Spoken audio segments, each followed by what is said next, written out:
उनकी माताजी कांग्रेस में है, क्या पता कल वो भी मोदी जी की, धामी जी की नीतियों से प्रभावित होकर के, भाजपा की नीतियों से प्रभावित होकर के, ममता राकेश भी, मैं स्वागत करूंगा उनका। भाजपा में सारे कांग्रेस वाले आ जाएंगे, बसपा वाले भाजपा में आ जाएंगे, तो बस जो भाजपा के कट्टर है वो कहाँ जाएंगे? जनता दरबार में मेरी बेटी ने जनता को और मुझको सुना, वो अनुभव उस बेटी को है। मौजूद है आपके लोकप्रिय यानी झबरेड़ा के जो विधायक रह चुके हैं हमारे देशराज कर्णवाल जी। आज फिर उनसे जानकारी ले लेंगे, क्योंकि अभी भाजपा के उपाध्यक्ष का पद भी इनको मिला है। लेकिन अभी जो ग्राम पंचायत चुनाव हुए थे, ग्राम पंचायत चुनाव के बाद में बहुत सारे बदलाव देखने को मिले कि बहुत जगह धांधलीबाजी हुई थी, उस पर आप क्या कहेंगे? धांधलीबाजी कहाँ हुई? जैसे कि मंगलौर में भी एक बहुत बड़ा हंगामा भी हुआ था, वहाँ पर क्या? राज्य निर्वाचन आयोग द्वारा निष्पक्ष चुनाव कराए गए हैं। निष्पक्ष? राज्य निर्वाचन आयोग स्वतंत्र बॉडी है, सरकार का कोई हस्तक्षेप चुनाव में नहीं होता। जब जनप्रतिनिधि निर्वाचित हो जाते हैं, उनको प्रमाण पत्र मिल जाते हैं, उसके बाद सरकार शपथ दिलाती है। अब ब्लॉक प्रमुखों की कल शपथ है, ये सरकार का काम है। निर्वाचन का काम राज्य निर्वाचन आयोग का है। सर्टिफिकेट मिलने के बाद क्या किसी को हराया जा सकता है? सर्टिफिकेट मिलने के बाद केवल और केवल एक पेटिशन का रास्ता बचता है, चाहे वो हाई कोर्ट हो, चाहे वो एसडीएम की न्यायालय हो, जिला न्यायालय हो, और कोई रास्ता नहीं है। भीम आर्मी के कार्यकर्ताओं का आरोप भी लगा हुआ है भाजपा पर कि एक उनको सीट को हराया गया। नहीं, ऐसा नहीं है। देखिए, जब कोई थोड़ी वोटों से हारता है तो वो रिकाउंटिंग की मांग करता है। ये जब से चुनाव हो रहे हैं तब से होता आया है, ये कोई नई बात नहीं है। जब अंतर ज़्यादा होता है तो कोई विवाद नहीं होता, जब अंतर थोड़ा रहता है तो विवाद अक्सर से हो जाता है। वो विवाद हुआ, और वो जो इस तरह से पुलिस के ऊपर हमला चुनाव के समय, ये ठीक नहीं है। आरोप है कि दलित समाज ने हमला किया है। ये तो जांच का विषय है। आप खुद ही कह रहे हैं दलित समाज ने हमला किया, मैं नहीं कह रहा हूँ, जांच का विषय है, जांच चल रही है। जांच में जो दोषी पाए जाएंगे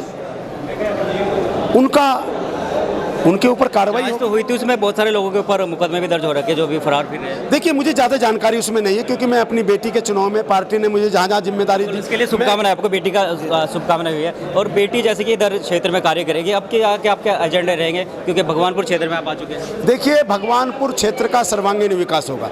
जिस प्रकार मेरे द्वारा झबरेड़ा का सर्वांगीण विकास किया गया, और जनता दरबार में मेरी बेटी ने जनता को और मुझको सुना, वो अनुभव उस बेटी को है।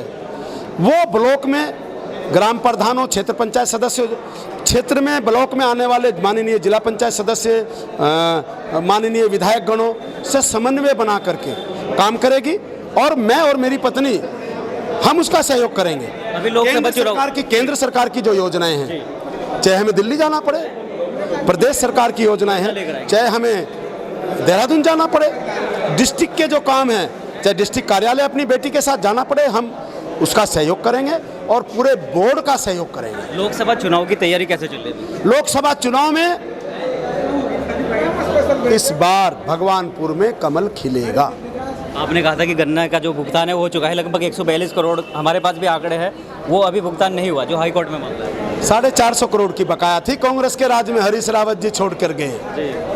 मैंने विधानसभा के अंदर भी, अपनी सरकार में विधानसभा के अंदर भी आवाज उठाई, विधानसभा के बाहर भी। माननीय गन्ना मंत्री तत्कालीन, आज वो हमारे बीच में नहीं है, प्रकाश पंत जी, स्वामी जी। हमने संघर्ष किया।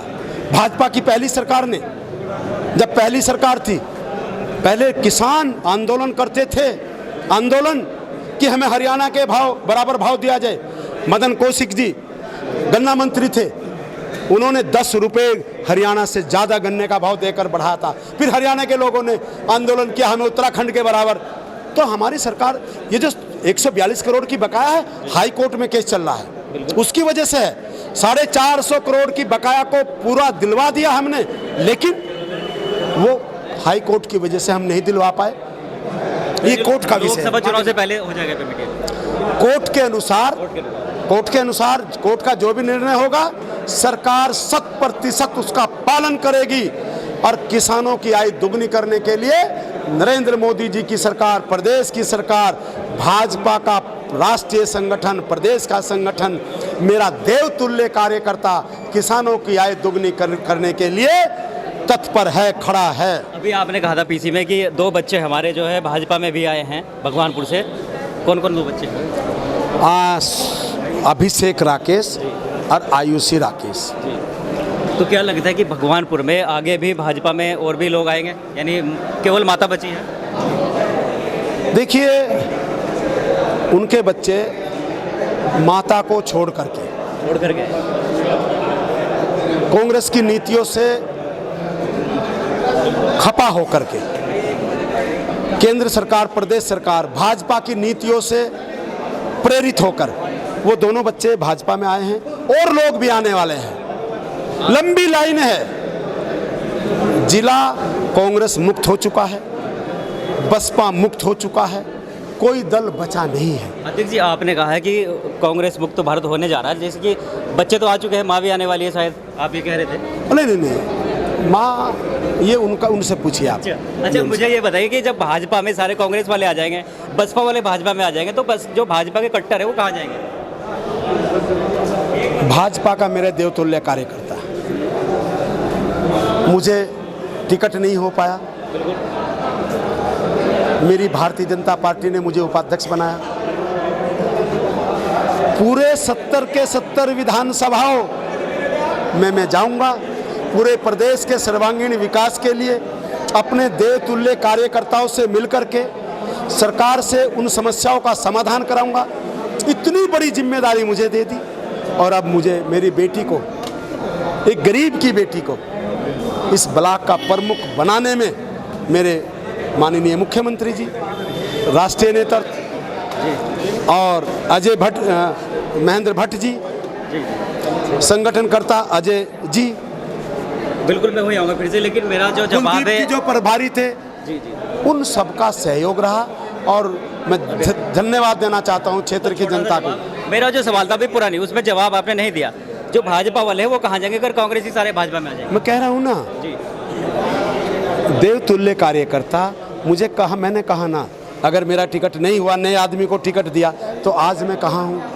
मेरी पार्टी ने मुझे कहाँ बैठाया? तो पार्टी ने तो टिकट काट के आपको हटाया ना। पार्टी मुझे वो विधानसभा का विषय गया, अब उसको नहीं, अब आगे लोकसभा का विषय है। भगवानपुर में कमल खिलेगा। चलिए, बहुत बहुत धन्यवाद।